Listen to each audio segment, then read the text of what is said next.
Bismillahirrahmanirrahim. Alhamdulillahi rabbil alamin. Wassalatu wassalamu ala ashrafil anbiya'i wal mursalin. Nabiyyina Muhammad wa ala alihi wa sahbihi ajma'in. Allahumma allimna ma yanfa'una wanfa'na bima 'allamtana wa zidna ilman ya rabbal alamin. Po fillojmë me lejen e Allahut me shpjegimin e librit 30 hadithe të sakta rreth Ramazanit. Duke u bazuar në fjalën e Allahut te bareke ve teala dhe në fjalën e pejgamberit ton sallallahu alaihi wasallam. Thot Allahu azza wa jall në surën Az-Zumar: "Qul hal yastawi alladhina ya'lamun wal ladhina la ya'lamun." Thuaj, a janë të barabartë ata të cilët dinë, të cilëve Allahu te bareke ve teala i ka dhënë dituri, me ata të cilët nuk dinë dhe nuk kanë dituri? Patjetër që përgjigja është jo, nuk janë të barabartë. Po ashtu transmeton Buhariu dhe Muslimi në dy sahihat e tyre prej Muawiyes radhiyallahu anhu se pejgamberi i Allahut sallallahu alaihi wasallam ka thënë: "Men yuridillahu bihi khayran yufaqihu fi din." Kujt Allah te baraka wa taala ja dën të mirën, ja mundson që ta kuptoj fen. Po edhe kundër ta vlen. Po prej këtij hadithit, kur Allah azza wa jall nuk ja mundson dikujt me kuptu fen, kjo i bjen që nuk ja ka dashur të mirën. Po fillojmë me lejen e Allahut me hadithin e parë, cilën e transmeton Buhariu në Sahihun e tij, prej Abdullah ibn Umerit radhiyallahu anhuma, i cili tregon se pejgamberi sallallahu alaihi wasallam ka thënë: Islami ngrihet mbi 5 shtylla, mbi dëshminë se nuk ka zot tjetër që meriton të adhurohet përveç Allahut dhe se Muhamedi sallallahu alaihi wasallam është i dërguari i tij, faljen e namazit, dhënien e zakatit, kryerjen e haxhit dhe agjërimin e Ramazanit. Patjetër që ky hadith është i njohur për shumicën e muslimanëve, që kjo fe e jona dhe ky din ngritet mbi këto shtylla, mbi këto 5 shtylla bazike, e cilat patjetër që kanë bazë në Kur'an dhe në Sunet. Thot Allah te bareke ve teala sa i përket dëshmisë që nuk meriton të adhurohet askush tjetër përveç Allahut, në surën Al-Anbiya: "Wa ma arsalna min qablika min rasul illa nuhi ilayhi annahu la ilaha illa ana fa'budun." Thot Allah te bareke ve teala: "Nuk e kemi dërguar para teje o Muhammed asnjë të dërguar, vetë se i kemi shpallur atij që nuk meriton të adhurohet me të drejtë askush tjetër përveç meje, andaj më adhuroni mua." Po ashtu thot Allah te bareke ve teala në surën An-Nahl: "Wa laqad ba'athna fi kulli ummatin rasulan an i'budu Allaha wajtanibu at-taghut." Me të vërtetë ne kemi dërguar në çdo ummet një të dërguar, i cili ka ftuar njerëz dhe i ka thirrë duke i thonë: adhuroni Allahun një dhe vetëm dhe largoni prej adhurimit të çdo gjëje tjetër të kot përveç tij. Sa i përket faljes së namazit, edhe për këtë kemi shumë argumente në Kur'an, e që zakonisht namazi dhe zakati përmenden bashkë në Kur'an. Thot Allah te bareke ve teala në surën Al-Baqarah: "Wa aqimus salah wa atuz zakah warka'u ma'a ar-raki'in." Urdhëron për këto dy shtylla, thot faleni namazin, jepeni zakatin dhe bëni në ruku me ata që bin ruku. Faleni namazin së bashku me xhamat në xhamiat e Allahut te bareke ve teala. Po ashtu sa i përket kryerjes të haxhit, kemi argumente nga Kur'ani dhe Suneti, ndërto thot Allah te bareke ve teala në surën Al-Imran: "Inna awwala baytin wudi'a lin-nas lalladhi bi Bakkata mubarakan wa hudan lil-alamin fihi ayatun bayyinatun maqamu Ibrahim wa man dakhalahu kana amina walillahi 'ala an-nasi hajjul bayt man istata'a ilayhi sabila wa man kafar fa inna Allaha ghaniyyun 'anil 'alamin." Në këtë ajet thot Allah te bareke ve teala që shtëpia e parë e cila është vendos për njerëzit që të adhurojnë Allahun te bareke ve teala është ajo në Mekë, Çabja, e cila është e bereqetshme dhe është udhëzim për krejt njerëzit. Dhe në të ka argumentet Allah te bareke ve teala, siç është mekami Ibrahimit, në të cilin vend në të cilin ka hipur Ibrahimi alayhis salam kur e ka ngrit Çabën. Wa man dakhalahu kana amina, dhe kush do që hin në atë shtëpi të Allahut në Çabë është i sigurt. Walillahi 'ala an-nasi hajjul bayt man istata'a ilayhi sabila. Allah ja ka bë obligim haxhin të Çabja atyre të cilët kanë mundësi që të shkojnë haxh, është për qëllim mundësia financiare, e po ashtu edhe mundësia e rrugës, mos me pas frikë, mos me pas ndalesa e kështu me radhë.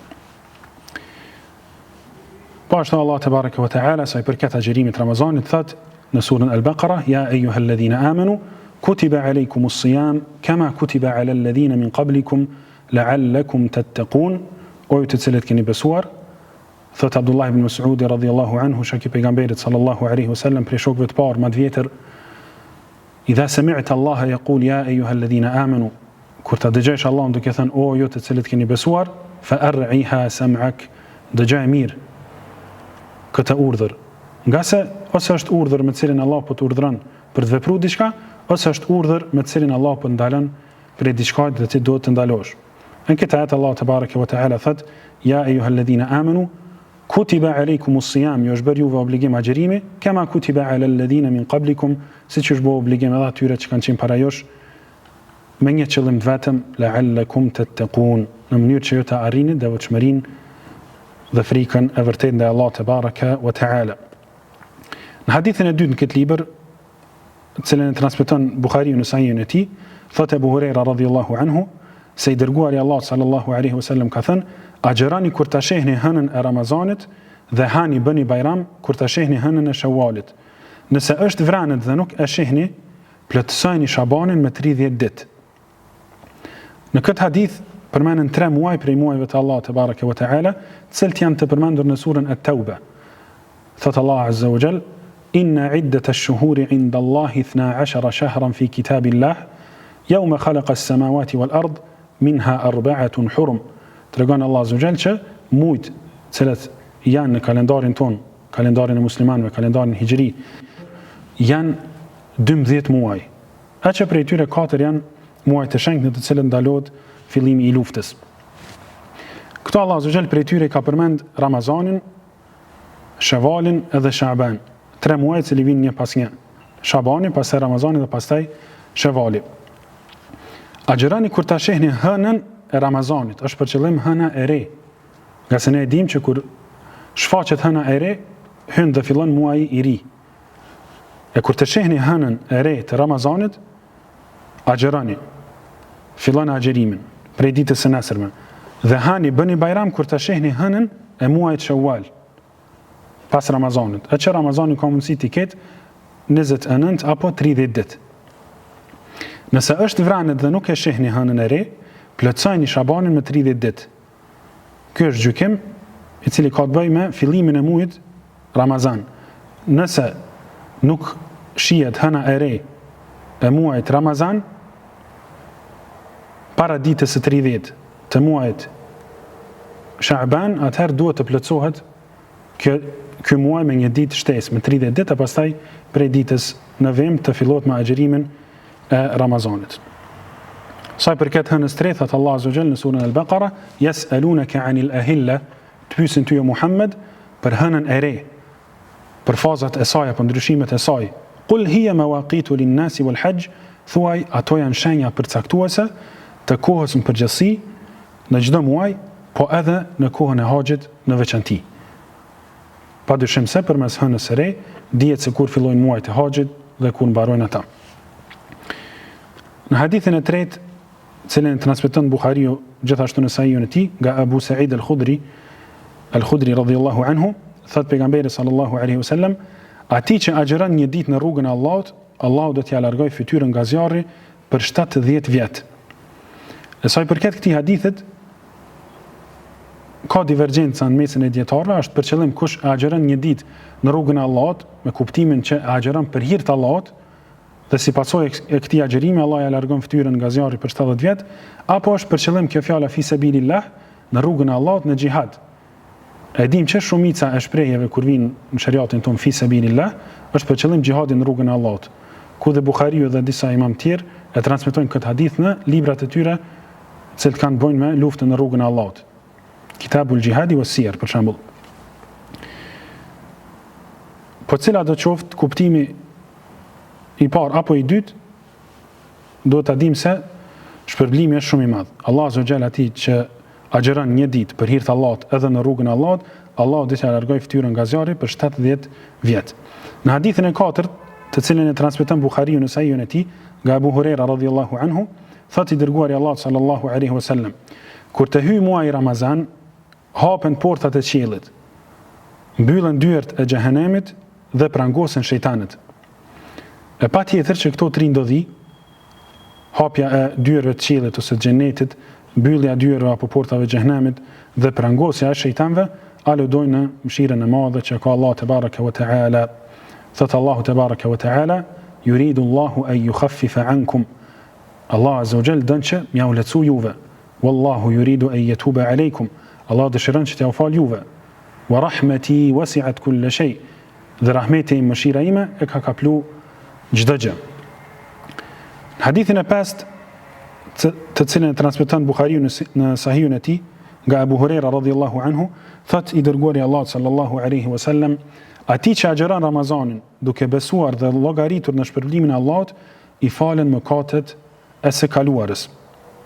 Ati që agjeron Ramazanin duke besuar me besim të plot në obligueshmërinë e Ramazanit së pari, ka besim, ka iman që ky muaj është obligim që të agjerohet, dhe llogarit në shpërblimin e Allahut, shpreson, adhuron Allahun te baraka wa taala me shpresë, me dashuri ndaj tij dhe me frikë ndaj tij. Ai i cili shpreson që Allah e fal, edhe agjeron Ramazanin me besim të plot, i falen mëkatet e së kaluarës. Do të thotë që agjerimi do të jetë për hir të Allahut e jo për syefatësi. Në hadithin e 6, cilën e transmeton Buhariu në Sahihun e tij nga Abu Huraira radhiyallahu anhu, thot i dërguari Allahut sallallahu alaihi wasallam, agjerimi është mburoj. Thonë dietarët, agjerimi është mburoj prej gjunaheve në këtë botë dhe është mburoj prej zjarrit të xhehenemit në botën tjetër. Andaj agjeruesi të mos flas fjalë të dyta e as të mos sillet me ignorancë. Nga se siç tham më parë, qëllimi kryesor i agjerimit është arritja e takvallëkut dhe nuk është vetëm lënia e pijes, e ushqimit dhe e marrëdhënieve intime bashkëtorë. Nëse dikush e sulmon ose e shan agjeruesin, le t'i thot unë jam agjerues 2 herë. Betohem në atë në dorën e të cilit është shpirti im, se era e gojës së agjeruesit është më e mirë tek Allahu i madhëruar se sa era e myshkut apo parfumit. Sa i përket pjesës 2 të këtij hadithit, ne e dim që Allah te baraka wa taala, që ka thonë pejgamberi sallallahu alaihi wasallam në hadithin që transmeton Muslimi prej Abu Hurairas radhiyallahu anhu, thot: "Eyyuhan nas, o ju njerëz, inna Allaha tayyibun la yaqbalu illa tayyiba." Me të vërtetë Allah te baraka wa taala është i mirë dhe nuk e pranon vetë të mirën. Por se në këtë rast, era e gojës të agjeruesit është më e mirë dhe më e dashur te Allah se sa era e myshkut apo parfumit. Se është e mundur kjo? Kjo është e mundur pasi që era e cila del nga goja e agjeruesit buron nga barku i tij dhe nga lukthi i tij, i cili është i shprazur nga ushqimet dhe pijet, cilat janë të lejuara në esencë vetëm për hir të Allahut, si shenjë adhurimi për të. E dim që Allahu te baraka wa taala është i kënaqur me robët e tij, të cilët e adhurojnë me sinqeritet dhe pasim të pejgamberit sallallahu alaihi wa alihi wasallam. Në hadithin e 7, të cilën po ashtu e transmeton Buhariu në Sahihun e tij, prej Abu Hurairas radhiyallahu anhu, thot i dërguari Allahut sallallahu alaihi wasallam, Allahu i madhëruar ka thënë: agjerimi është për mua dhe unë shpërblej për të. E që do të thot që ky agjerim e ka shpërblimin pa hesab apo pa kufi, sikurse e ka edhe sabri. Thot Allah te baraka wa taala në surën Az-Zumar: "Innama yuwaffa as-sabiruna ajrahum bighayri hisab." Me të vërtetë Allah te baraka wa taala i shpërblen durimtarët, sabërlit pa hesab. Dhe ky hadith aludon te mëshira e madhe e Allah te baraka wa taala, i cili është gjithmonë i mëshirshëm, po edhe më i mëshirshëm është në muajin e mëshirës, në muajin e Ramazanit. Hadithin e 8, të cilin e transmeton Buhariu në Sahihun e tij prej Abu Hurairas radhiyallahu anhu, thot i dërguari i Allahut sallallahu alaihi wasallam: Allahu nuk ka nevojë që dikush ta lër ushqimin dhe pijen, nëse paraprakisht nuk i lë fjalët e rrejshme, të punuarit sipas tyre dhe ignorancën. E ne dim që agjerimi është në të mirën tonë, në të mirën e robëve të Allahut. Dhe ky agjerim joni nuk i bën dobi diçka Allahut te bareke ve teala. as nuk i shton diçka në pushtetin e tij. Po ky agjerim është shkak për ngritjen tonë te Allahu te bareke ve teala. Është shkak për arritjen e mëshirës të Allahut te bareke ve teala. Është shkak për hyrjen në xhenetin e Allahut te bareke ve teala. Përndryshe Allah te bareke ve teala nuk ka nevojë për neve, s'ka nevojë për lënien e ushqimit tonë as për lënien e pijes, nëse ne paraprakisht nuk i lejmë fjalët e kota, të punuarit sipas tyre, fjalët e rrejshme, ignorancën, xhehlin e kështu me radhë. Thot Allah te bareke ve teala në surën Fatir: Ya ayyuhan nas antumul fuqara'u ila Allah. O ju njerëz, me të vërtetë jo jeni fukara për Allahun, jo jeni nevojle për Allahun. Wallahu huwal ghaniyyul hamid. Dhe Allah te bareke ve teala është i pasur, i vetmjaftueshëm, s'ka nevojë për dikën tjetër. Hamid është i lavdëruar dhe i falendëruar në të gjitha cilësitë dhe emrat e tij dhe në të gjitha veprat e tij, qofshin ato vepra sheriatike apo dhe vepra kozmologjike. Në hadithin e 9 thot pejgamberi sallallahu alaihi wasallam, hadithin cilën e transmeton Buhariu prej Abu Hurajras radhiyallahu an, Allahu ka thënë: agjëruesi i ka dy gëzime, gëzohet kur të bëj iftar dhe gëzohet kur të takoj Zotin e tij, dhe gëzohet kur të takoj Zotin për agjërimin e tij. E këtë gëzimin e parë patjetër që besimtarët e përjetojnë Ramazan çdo ditë në kohën e akşamit. Gëzojnë se e kanë qenë deri në fund një urdhër prej urdhrave të Allahut te bareke ve teala. Gëzojnë se e dinë që Allahu te bareke ve teala është i kënaqur me ta.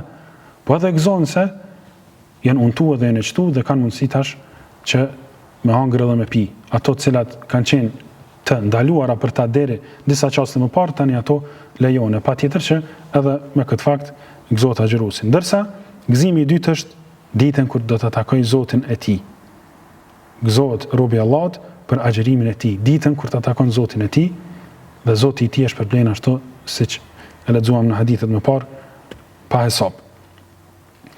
Në hadithin e 10, të cilën e transmeton Buhariu në sahihun e tij prej Abu Hurajras radhiyallahu anhu, thotë i dërguari Allahut sallallahu alaihi wasallam: Allahu i madhëruar ka thënë: agjëruesi e lë epshin, ushqimin dhe pijen për mua. Agjërimi është mburoj nga zjarri i xhehenemit dhe nga mëkatet që dërgojnë në të. E që realisht kjo pjesa e parë, lërja e epshit, e ushqimit edhe pijes për Allahun te bareke ve teala, është pjesa më e lehtë. Ndërsa pjesa më e vështirë dhe pjesa më e kërkuar, qëllimi final dhe kryesor dhe më i madh, është arritja e takvallahut dhe devotshmërisë të besimtarëve. Pastaj në hadithin e radhës thot pejgamberi sallallahu alaihi wasallam, në hadithin të cilën transmeton Buhariu në sahihun e tij nga Enesi, shërbitori i pejgamberit sallallahu alaihi wasallam, thot: hani syfir, sepse në syfir ka begati. E çfarë begati ka në syfir? A është për qëllim syfyri si koha e syfyrit, apo është për qëllim syfyri ushqimi dhe pija e cila përdoret në syfir?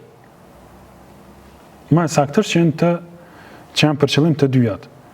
Edhe koha si kohë është kohë e bereqetshme, është kohë në të cilën mëshira Allah te bareke ve teala është shumë më e madhe. Është kohë në cilën Allah te bareke ve teala çdo natë prej natëve zbret në qiellin e dynjas edhe thret. Thot: a ka dikush që më kërkon falje mua e unë ta fal atë? A ka dikush që ka ndonjë nevojë, ka ndonjë kërkesë, ka diçka që i duhet, e le të kërkon. Unë jam këtu që më ja plotësuat nevojë. Patjetër që kjo kohë është kohë e bereqetshme. Po ashtu edhe ushqimi i cili hahet në atë kohë është ushqim i bereqetshëm, nga se është ushqim i cili përdoret për ta forcuar trupin për adhurim, për agjërimin e ditës së nesërme. Thot Allah te bareke ve teala në surën Al-Baqara: wa kulu washrabu hatta yatabayyana lakum al-khayt al-abyad min al-khayt al-aswad min al-fajr. Hani dhe pini syfir derisa të fillon të shihet dhe dallohet drita e mëngjesit prej errësirës së natës, e që është edhe fillimi i kohës së namazit të sabat.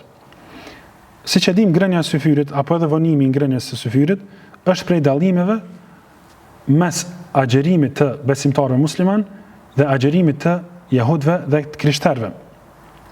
Dhe e dim që një prej qëllimeve bazike në shariatin ton është kundërshtimi i jehudive dhe i krishterëve në adhurimet e tyre. E kjo çështje është është e qartësuar në disa hadithe, ndërto në hadithin e Ibn Omerit radhiyallahu anhuma, të cilën e transmeton Abu Davudi se dërgumi i Allahut sallallahu alaihi wasallam ka thënë: "Men tashabbaha biqaumin fa huwa minhum." Kush i përgjason një populli, ai është për ta. E sa i përket çështjes së syfyrit, transmeton Muslimi nga Amr ibn al-As radhiyallahu anhu, i cili thotë se i dërgumi sallallahu alaihi wasallam ka thënë: "Faslu ma bayna siyamina wa siyami ahli al-kitab aklatu as-sahr." Dallimi i agjërimit ton dhe i agjërimit të atyre që është dhënë libri, jahudive dhe krishterëve, është ngrënia e syfyrit.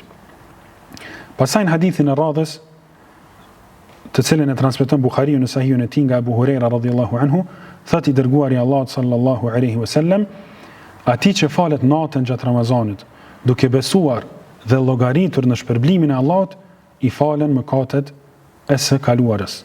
Kjo është prej mëshirës së Allahut te bareke ve teala. Ai i cili e kalon Ramazanin në adhurime të ndryshme, ai i cili ka lënë netët e Ramazanit në ruku, në sejdë, në qiyam, në namaz për Allah te bareke ve teala, ky është shpërblimi i tij. Është shpërblen Allah te bareke ve teala dhe ia fal mëkatet e së kaluarës. Elos Allah te bareke ve teala që të jemi na edhe jo prej këtyre. Në hadithin e radhës, të cilën e transmeton Buhariu nga Abu Huraira radhiyallahu anhu, thot pejgamberi sallallahu alaihi wasallam: "Personi që gjatë agjerimit ha nga harresa, le ta plotësoj agjerimin e tij, nga se Allahu ka dashur ta ushqej dhe t'i jap të pi." Kjo është prej mirësisë të Allahut te bareke ve teala, siç ka thënë edhe Allahu te bareke ve teala në surën Al-Baqara: "Rabbana la tu'akhidhna in nasina aw akhta'na." Zoti ynë, mos na ndëshkon neve nëse ne harrojmë ose gabojmë pa qëllim. E patjetër që në shariatin ton, gabimi i cili bëhet pa qëllim, edhe gabimi i cili bëhet prej harresës, është i falur. Edhe në këtë hadith, pejgamberi sallallahu alaihi wasallam tregon që ai i cili han ose pin nga harresa në ditët e muajit Ramazan, le ta plotësoj agjerimin. Nëse i kujtohet që është agjërueshëm, e lën atë ushqim ose pije edhe vazhdon agjerimin. Nga se Allah te bareke ve teala ka dashur ta ushqej dhe t'jap të pi. Në hadithin e radhës, thot pejgamberi sallallahu alaihi wasallam, transmetohet ky hadith nga Sahal ibn Sa'd, transmeton Buhariu nga Sahal ibn Sa'di nga pejgamberi sallallahu alaihi wasallam: "Njerëzit do të jenë në mirësi për sa kohë që e shpejtojnë iftarin."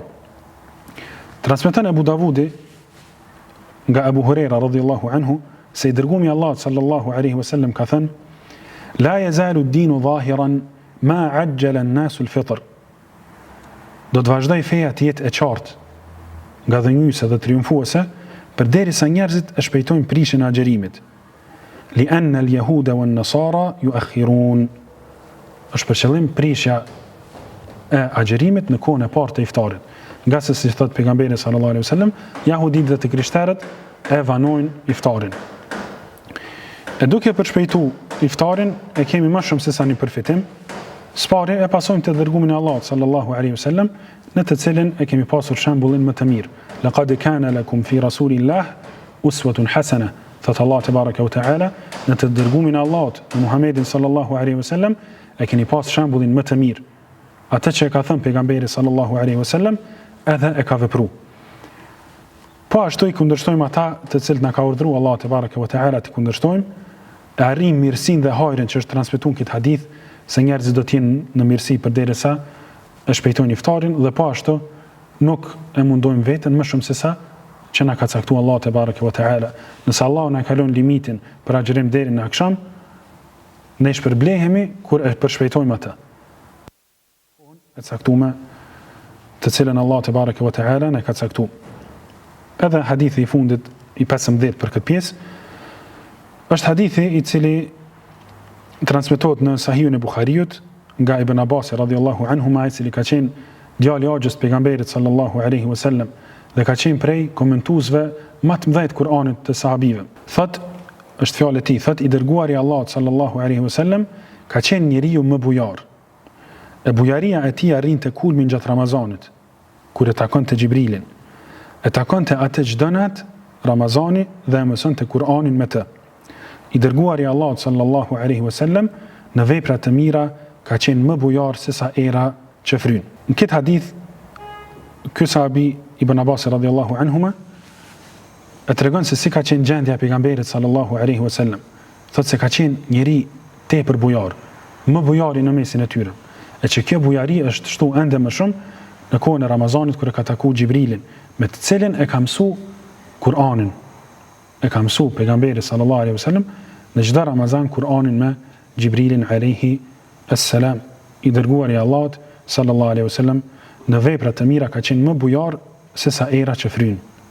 Edhe kjo është një cilësi e mirë dhe e bukur me cilën e ka cilësu Ibn Abbas radhiyallahu anhuma pejgamberin tonë të dashur Muhammedin sallallahu alaihi wasallam. Me kaq që përfundojmë këtë pjesë dhe inshallah vazhdojmë me pjesën e dytë të haditheve të këtij libri. Walhamdulillahi rabbil alamin. Bismillahirrahmanirrahim. Alhamdulillahi rabbil alamin. Wassalatu wassalamu ala ashrafil anbiya'i wal mursalin. Nabiyyina Muhammad wa ala alihi wa sahbihi ajma'in. Allahumma allimna ma yanfa'una wanfa'na bima 'allamtana wa zidna 'ilman ya rabbal alamin. Vazhdojmë me pjesën e dytë të komentimit të librit 30 hadithe të sakta rreth Ramazanit, ku kemi arritë hadithi numër 16. Transmeton Imam Buhariu në Sahihun e tij nga Abdullah ibn Umar radhiyallahu anhuma, i cili transmeton se pejgamberi sallallahu alaihi wasallam ka thënë: Bilali e therrat ezanin gjatë natës para agimit.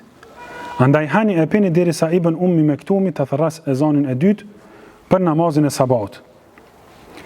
Nga ky hadith përfitojmë se prej sunetit të pejgamberit sallallahu alaihi wasallam është që të thirrën 2 ezane për namazin e sabat. Njëri para hyrjes së kohës së namazit të sabat dhe tjetri në momentin kur hyn koha e namazit të sabat. Dhe nga ky hadith gjithashtu përfitojmë se dërgumi i Allahut sallallahu alaihi wasallam e ka pas më shumë se një muezin.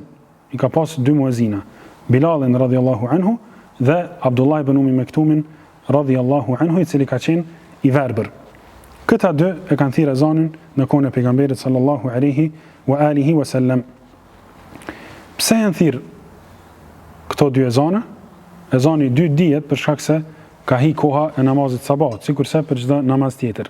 Ndërsa ezani i parë është thirrë për shkakun se ka pas njerëz në kohën e pejgamberit sallallahu alaihi wasallam të cilët janë fal natën gjatë. E kanë adhuruar Allahun te baraka wa taala me qiyam. Edhe mi lajmërua ata njerëz që koha e namazit sabat është afru, kush dëshiron që ta përmbyll namazin, le ta përmbyll, nga se pas pak do të fillon koha e namazit të sabat. Po ashtu ai ezan ka shërbyer që të zgjohen ata të cilët kanë qenë në xhum. Ai i cili ka dashur me agjëru, është zgju, ka hangër syfer edhe e ka fillu agjërimin e asaj dite. Ky ka qenë suneti i pejgamberit sallallahu alaihi wasallam sa i përket ezanit të namazit të sabat. Në hadithin e radhës, të cilin e transmeton Buhariu në Sahihun e tij nga Abdullah ibn Abbas radhiyallahu anhuma, thot pejgamberi sallallahu alaihi wasallam: umra në Ramazan konsiderohet si haxhi i kryer me mua. E ne e dim që umra është ritual prej ritualeve fetare, është e ngjashme me haxhin dhe po ashtu quhet edhe haxhi i vogël, nga se ritualet e tyre janë të ngjashme. Por se umra kryhet për një kohë shumë më të shkurtë se sa që kryhet haxhi. Allahu ka urdhëruar në Kur'an që njerëzit me kry umrën në surën Al-Baqara. Thot Allahu te baraka wa taala: wa atimmu al-hajja wal umrata lillah. Kryeni haxhin edhe umrën për hir të Allahut te baraka wa taala. Po ashtu transmeton Tirmidhiu dhe disa të tjerë nga Abdullah ibn Mas'ud radhiyallahu anhu që pejgamberi sallallahu alaihi wasallam ka thënë: tabi'u bayna al-hajj wal umrah. Kryeni sa më shpesh haxhin edhe umrën. E kjo është për ata të cilët kanë mundësi. Mirë, pas këtij hadithi vjen hadithi i radhës, hadithi i Enesit radhiyallahu anhu, të cilën e transmeton Buhariu në Sahihun e tij. Thotë Enesi radhiyallahu anhu: kur ishim në udhtim me pejgamberin sallallahu alaihi wasallam, as agjëruesi nuk e çortonte jo agjëruesin, as jo agjëruesi nuk e çortonte agjëruesin. E kjo ka qenë mëshira që kanë pas sahabit në mesin e tyre, mëshira të cilën e kanë mësuar dhe kanë përfituar prej librit të Allahut dhe prej sunetit pejgamberit sallallahu alaihi wasallam. Shumë dietar konsiderojnë se prishja e agjërimit për udhëtarin është sunet prej suneteve të pejgamberit sallallahu alaihi wasallam, po patjetër që kjo ditë e cila prishet gjatë udhëtimit në Ramazan duhet të kompenzohet para se të vi Ramazani i radhës. Pastaj në hadithin tjetër të cilën transmeton Buhariu në Sahihun e tij, thot Enesi radhiyallahu anhu, Zeid ibn Thabiti ka thënë, hëngrëm syfër me pejgamberin sallallahu alaihi wasallam. Pastaj ai u ngrit për namaz. Unë e pyeta, thot Enesi, sa ka qenë koha mes ezanit dhe syfyrit? Thot Zeidi, sa ti lexoje 50 ajete. Domethënë këtë hadith e kemi një dialog mes dy sahabive, Enesit, shërptorit pejgamberit sallallahu alaihi wasallam, dhe Zeid ibn Thabit, një djalosh i ri i cili e ka shkruar shpallin e pejgamberit sallallahu alaihi wasallam, dhe po ashtu i ka shkruajt edhe letrat të cilat i ka dërguar pejgamberi sallallahu alaihi wasallam. Ka qenë djalë i ri dhe shumë i mençur, dhe ka qenë prej atyre që kanë hinë në shtëpitë e pejgamberit sallallahu alaihi wasallam ditën edhe natën. Dhe këta kanë bërë një dialog. Zeid ibn Thabit ka thënë, hëngrëm syfër me pejgamberin sallallahu alaihi wasallam, pastaj ai u ngrit për namaz, për namazin e sabat. Enesi ka pyet, sa ka qenë koha mes ezanit dhe syfyrit? Ezani në këtë rast është për qëllim ikameti namazit sabat në xhami. Sa ka qenë koha mes ikametit të namazit sabat dhe lënies së syfyrit apo hyrjes së kohës së namazit sabat? Thot Zeidi, sa ti lexoje 50 ajete. E thamë që fjala ezan këto është për qëllim ikameti. Nga se në shariat, në gjuhën arabe, i thuhet edhe ikametit ezan. Siç ka thënë edhe pejgamberi sallallahu alaihi wasallam, bejne kulli edhanejni salah, mes çdo dy ezaneve ka namaz, e që është për qëllim mes ezanit dhe ikametit ka namaz nafile vullnetar për atë që dëshiron. E këto 50 ajete është për qëllim caktimi i kohës, sa ka qenë mes fillimit kohës sabat dhe ikametit namazit sabat. Ka thënë Zeidi, sa 50 ajete e qenë për qëllim ajetet të cilat nuk janë as të gjata e as të shkurta dhe të cilat lexohen as shpejt e as ngadalë. Në hadithin e radhës që transmeton Buhariu në Sahihun e tij, tregon Abdullah ibn Abbasi se pejgamberi sallallahu alaihi wasallam nuk ka agjëruar asnjë muaj të plot përveç Ramazanit.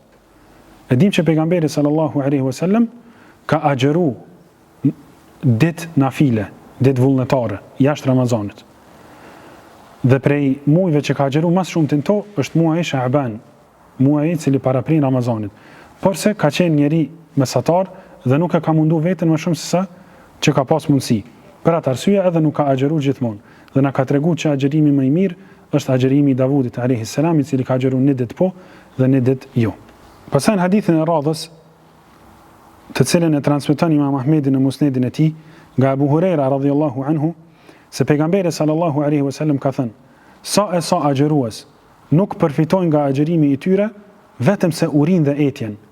E sa namazfalës nuk përfitojnë nga qëndrimi i tyre në namaz vetëm se të mbeturit zgjuar natën, mungesën e gjumit. Nga ky hadith përfitojmë që qëllimi kryesor i agjërimit nuk është vetëm lënia e ushqimit dhe e pijes, dhe nuk është vetëm të falurit e namazit të taravive apo namazit natës me xhamat, por është për qëllim arritja e takvallëkut, arritja e devotshmërisë. Thot Allah te bareke ve teala në surën Al-Baqara, ja ayyuhalladhina amanu kutiba alaykumus siyam kama kutiba alal ladhina min qablikum la'allakum tattaqun. Ju është bërë obligim agjërimi juve sikurse që ju është bërë obligim atyre para jush, në mënyrë që të arrini devotshmërinë, të jeni rob të devotshëm të Allah te bareke ve teala. E shumë e njerëz nuk largohen nga fjalët e kota, nuk largohen nga gibeti, nuk largohen nga gjunahet e ndryshme dhe për këtë arsye nuk përfitojnë nga agjërimi dhe namazi i tyre asgjë tjetër përveç urisë, etjes, lodhjes e kështu me radhë. Hadithin e radhës tregon Aisha radhiyallahu anha, hadithin të cilën transmeton Buhariu në Sahihun e tij, se i dërguari i Allahut sallallahu alaihi wasallam puthte ndonjërin prej grave të tij duke qenë agjërueshëm. E ne dim që marrëdhëniet intime bashkëshortore janë të ndaluara gjatë ditëve të Ramazanit dhe janë të lejuara gjatë netëve të Ramazanit. Thot Allah te bareke ve teala në surën Al-Baqara, uhilla lakum lejlata as-siyam ar-rafathu ila nisaikum. Ju është leju juve afrimi te gratë e juve për gjatë netëve të Ramazanit. Por se në këtë hadith Aisha radhiyallahu anha tregon se pejgamberi sallallahu alaihi wasallam e puthte ndonjërin prej grave të tij duke qenë agjërueshëm. E kjo lejohet përderisa njeriu është i përmbajtur, ashtu siç ka qenë pejgamberi jon sallallahu alaihi wasallam. Në hadithin e radhës tregon Aisha radhiyallahu anha, po ashtu ky hadith është në Sahihun e Buhariut, se ndonjëherë pejgamberin sallallahu alaihi wasallam e zinte sabahu në Ramazan duke qenë gjunub nga marrëdhëniet intime e jo nga ëndrat. Pastaj ai pastrohej dhe agjeronte. Personi i cili është gjunub është ai i cili ejakulon. Transmeton Ibn Majah një hadith nga Aisha radhiyallahu anha e cila ka thënë: "Idha iltaqa al-khitanan faqad wajaba al-ghusl." Kur të takohen dy organet intime të burrit dhe të gruas, atëherë bëhet obligim gusli apo pastrimi i tërë trupit, e që është adhurim prej adhurimeve në Islam. Në hadithin e radhës, të cilën transmeton Buhariu në Sahihun e tij, nga Abdullah ibn Umejri radhiyallahu anhuma, thot Abdullah ibn Umejri se i dërguari i Allahut sallallahu alaihi wasallam hynte në itikaf në 10-shën e fundit të Ramazanit. E fjala i'tikaf apo itikafi është adhurimi i Allahut te bareke ve teala brenda xhamisë, mbyllja e njeriu në xhami dhe mos dalja prej saj, duke e adhuruar Allahun te bareke ve teala. Dhe është sunet të bëhet në 10 ditën e fundit të Ramazanit. Pejgamberi sallallahu alaihi wasallam ka bërë itikaf në muajin Shawwal, ka bërë itikaf në 10-shën e parë të muajit Ramazan, 10-shën e dytë dhe në 10-shën e tretë, duke kërkuar natën e Kadrit. E ky është qëllimi kryesor, që të arrihet nata e Kadrit, duke qenë njeriu në shtëpitë e Allahut dhe në adhurim të Allahut te baraka wa taala. Po ashtu itikafi është përmendur në Kur'an në surën Al-Baqara: "Wa antum aakifuna fil masajid." Hadithin e radhës tregon Aisha radhiyallahu anha, gruaja e pejgamberit sallallahu alaihi wasallam, edhe këtë hadith e transmeton Buhariu në Sahihun e tij, thot teksa i dërguari i Allahut sallallahu alaihi wasallam ishte në xhami në itikaf, e fuste kokën në dhomën time dhe unë ja krihja. Gjatë kohës sa ishte në itikaf, nuk hynte në shtëpi përveç për ndonjë nevojë personale. Këtë hadith e vërim kujdesin e Aishës radhiyallahu anha, gruas pejgamberit sallallahu alaihi wasallam, për pejgamberin sallallahu alaihi wa alihi wasallam. Dhe po ashtu përfitojmë edhe diçka tjetër, që lejohet të nxirret një pjesë e trupit jashtë xhamisë për të marrë diçka ose për të kryer diçka prej shërbimeve, dhe nuk prishet itikafi me këtë vepër. Hadithin e radhës në Sahihun e Buhariut tregon Aisha radhiyallahu anha dhe thot kur hynte 10 e fundit, pejgamberi sallallahu alaihi wasallam e përmbledhte veten, e gjallëronte natën me adhurim dhe e zgjonte familjen e tij. Ky ka qenë kujdesi i pejgamberit sallallahu alaihi wasallam ndaj adhurimit të tij dhe ndaj adhurimit të familjarëve të tij apo grave të tij. Nuk është zgju pejgamberi sallallahu alaihi wasallam me u fal veç për veten e tij. U përmbajt këto 10 ditë, nuk ju është afru grave të tij me marrëdhënie intime. Po çka ka bë? I ka qu ato për namaznatë. Ka dashur që ai edhe familjarët e tij me kalu kohën në adhurim në këtë muaj dhe në këto natë të mëdha. Siç thot Allah te baraka wa taala: "Ya ayyuhalladhina amanu", o ju të cilët keni besuar, "Qu anfusakum wa ahlikum nara", ruajeni veten tuaj dhe familjet tuaja prej zjarrit të xhenemit.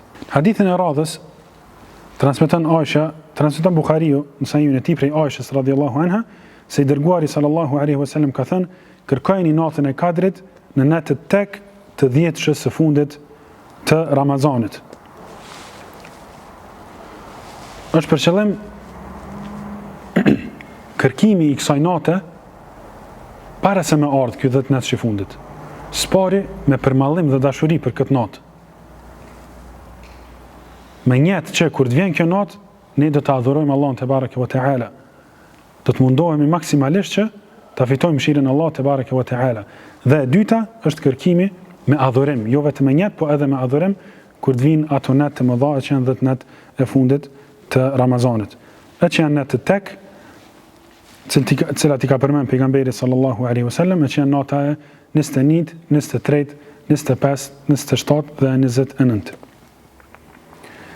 Pastaj transmeton Buhariu në Sahihun e tij nga Abu Huraira radhiyallahu anhu se pejgamberi sallallahu alaihi wasallam ka thënë: Ati që falet natën e Kadrit, duke besuar dhe llogaritur në shpërblimin e Allahut, i falen mëkatet e së kaluarës.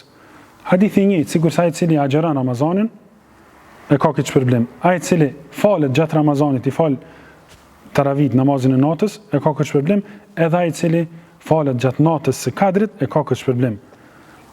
Duke besuar dhe llogaritur në shpërblimin e Allahut, me besim plot dhe shpresë se Allahu azza xal ka për t'ia pranuar dhe ka për të fal. Lutim Allahun te bareke ve teala që na bëj prej tyre.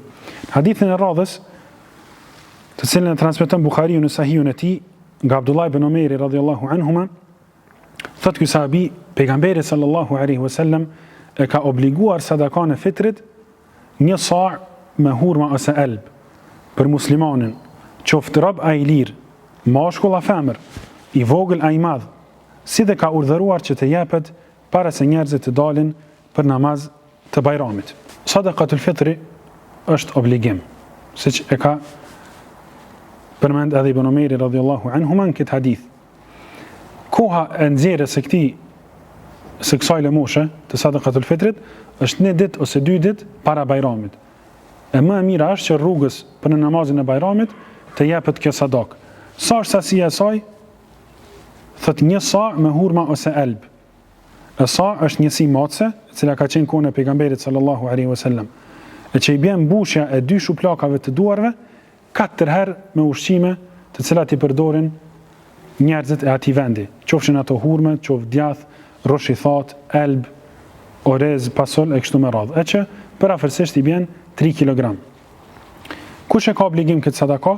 Çdo musliman, qoftë ai rob apo i lirë, mashkull apo femër, i vogël apo i madh. Po ashtu disa prej dietarëve kanë thënë që edhe embrioni ose fetusi nxirret ky zakat edhe për të, për fëmijën i cili është në barkun e nënës së tij. E qëllimi i kësaj lëmoshe është që edhe njerëz e varfër të kenë ushqim mesatar në ditën e festës, ditën e bajramit. Edhe në hadithin e fundit të zgjedhur në këtë libër, thot pejgamberi sallallahu alaihi wa alihi wasallam, hadithin që transmeton Imam Muslimi në Sahihun e tij, prej Abu Ayyub al-Ansari, Allah qoftë i kënaqur me të, kush e agjeron Ramazanin dhe pason atë me 6 ditë agjerim të muajit Shawwal, i llogaritet sikur ta ketë agjeruar 1 vit të plot. Prej mëshirës Allah te bareke ve teala është që një vepër të mirë e shpërblen sa 10 vepra të mira. Thot Allah te bareke ve teala: "Men jaa bil hasanati falahu 10 amthaliha." Kush vjen me një vepër të mirë, ai shpërblet me 10 të tilla. "Wa man jaa bis sayyi'ah", e kush vjen me një vepër jo të mirë, me një vepër të keqe, fala yujza illa mithlaha. Nuk shpërblet vetëm se aq sa ka bërë vepër të keqe. Wa hum la yudhlamun, dhe atyre nuk ju bëhet zullum. Allah te bareke ve teala është i drejtë dhe ka thënë: "Ya ibadi, o rob të mi, inni harramtu adh-dhulma ala nafsi." Unë ja kam bë haram, ja kam ndalu zullumin vetes, pa drejtësinë. "Wa ja'altuhu bainakum muharraman fala tadhalamu." Dhe kam bën mesin e juve haram, atëherë mos i bëni zullum njëri tjetrit. E muaji Shawwal është muaji i cili vjen më një herë pas Ramazanit dhe prej sunetit është që të agjerohen 6 ditë të tij. E agjerimi i muajit Ramazan dhe këtyre 6 ditëve është sa agjerimi i një viti të plot, siç thot pejgamberi sallallahu alaihi wasallam, nga se një muaj i ka zakonisht 30 ditë ose 99. 30 herë 10 300 dhe 6 ditë të muajit Shawwal, 6 ditë herë 10 60, e që ky është numri i muajve të vitit hënor, e që zakonisht është 354 ditë. Nëse gjysma e muajit i ka 29 ditë, gjysma e vitit i ka 29 ditë, 6 muaj kanë 29 ditë dhe 6 muaj tjerë kanë 30 ditë. Me kaq që përfundojmë komentimin e këtij libri, elos Allahun te bareke ve teala na bëj dobi nga ajo që është lexuar dhe është komentuar. Wallahu a'lam wa sallallahu wa sallama wa baraka ala nabiyyina Muhammad wa ala alihi wa sahbihi ajma'in walhamdulillahi rabbil alamin.